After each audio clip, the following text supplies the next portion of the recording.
In this video, we're going to be taking a look at Rose Tico for the Black Series 3 3/4 inch line. And I believe she was part of the very last wave of the 3.75 Black Series action figures at the time, which was a Last Jedi wave that included Rose here, Jake Skywalker, I think the Stormtrooper Executioner, and also the Elite Praetorian Guard, which I do hope to get that action figure someday.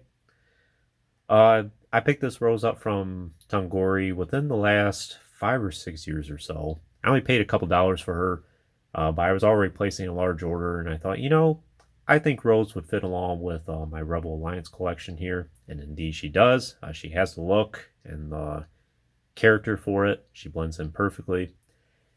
And also, I do recall back in 2017, 18, and 19 seeing a bunch of videos on YouTube of people getting a whole bunch of the Rose action figures that were clogging the store shelves and filming videos of throwing them in like burning barrels and things like that. My way of thinking is, well, if I can give at least one Rose Tico action figure a decent home for action figures, I'll fulfill that, and I think I have. But she is a good action figure, regardless of what you think of the character. While I don't think Rose was a well-written character, I don't think character deserved as much flack as she got, and especially the actress who played as her. From her perspective, she was just doing a job, but you know how it goes, especially these days. And I also included this Rose action figure in my top 10 most underrated action figures that Hasbro's ever made. And that's mainly because at the time she was released, she was actually one of the most articulated action figures you can get, oddly enough. Hinge tips and the swivel thigh were still a relatively new thing. The swivel thigh, definitely. So that alone made her one of the most articulated action figures at the time. Of course, now, fast forward 8 years later, and it's pretty common now, so might not quite qualify in that list. But definitely at the time it did. And even at the time I made the video. So Rose did get a lot of action figures for the Last Jedi. There's a 5 POA action figure for her, and of course a 6-inch action figure. Interestingly enough, I did see a comparison of the 5 POA Rose with this one here. And the 5 POA Rose's head is actually much better painted. They have the makeup on her. Her lips are a little more vibrant, I guess, or much more noticeable, I suppose. Here, the paint apps for Rose are much more plain. So I think that's something that's interesting. But I think what you might be able to do is take the head from the 5 POA Rose, and it possibly might fit for this one. I'm not sure, and it's probably not going to be something I'm going to be experimenting with. I'm perfectly okay just having this one. But if that's something that's important to you, it might be something worth trying at some point. But despite that, I think the paint apps for her face are alright. Hair looks pretty good. Sculpting work at least is good. In terms of her jumpsuit here, it's been referred to on the internet as the potato sack, which I can kind of see that. But it still has some nice details in it. I mean, you can tell she's got that rugged look about her. Her jumpsuit's been worn for a while. Has all the various details here. You got the Galactic Basic lettering there.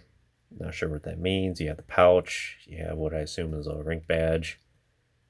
You have looks like some extra ammo there possibly, and all just the wrinkles and the details all throughout the entire jumpsuit here. You have this detail on the side of her pocket there. You have her boots. Then I would assume the ends of her trousers here are bloused. They kind of look like they are, and they're not even too. In In terms of articulation, like I said, she was one of the most articulated action figures at the time, but she did have the, I think that's a ball joint to head. Then hinged shoulders, hinged elbows. Elbows go about 90, I would say. Then swivel wrists. Yeah, that looks like swivel. Hard to tell sometimes if it's a swivel or even a small hinge, or if it's on a ball point there even. She does have a joint at the torso. Then hinged hips, the swivel thigh. Then the hinged knees and the hinged ankles. Still a little bit before rocker ankles took off. In terms of accessories, she pretty much has the bare minimum, but she has this rifle here, which is something that's a little bit different. It's pretty good. Definitely fits in with the Rebels. And then she has this little tool device here, which I don't know what it is. Online, I have just seen it referred to as a tool, but it almost looks like a taser, or it could be maybe it's supposed to be something like a wrench or something along those lines that's meant to fold open. I'm not sure. Or maybe it's a communicator even. But it does fit in her hand. And then she also has a spot on her belt there for this. It's very small.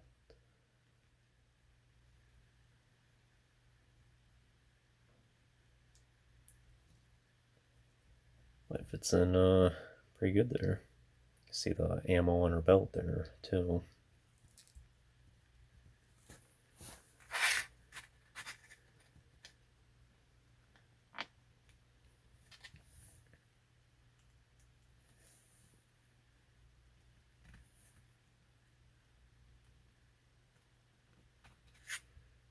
And the rifle she holds pretty good.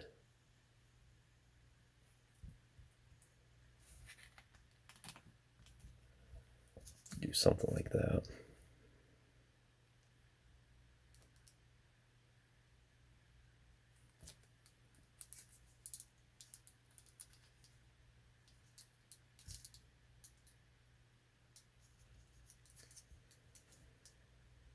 But I think that's all I can really tell you about this Rose Tico action figure. Would I recommend her for your collection? I guess that comes down to what you want. In terms of being an action figure, like I said, I think she's pretty good. I think she's kind of underrated. If you're a big fan of Rebels or want to fill out your Rebel display more, I think she's perfect for that role. If you're not a big fan of the character, I understand. Yeah, I mean, it just comes down to if you can overlook her being a part of the sequel trilogy, which I can, since I'm not really too invested in those films. I treat her as just a generic, like a mechanic female or something like that. I don't really look at her and think, oh, that's Rose Tico, for instance, because I just haven't seen the films enough. And I mentioned it in the raid video. I've only seen The Last Jedi once, and I fell asleep through a lot of it, so I missed a lot of the scenes in it. But I collect action figures more for the world building perspective for many of the characters, and characters like Rose, I think, help fulfill that world building perspective. So if you're interested in things like that, and if that's what you're geared for, she's a great action figure for that.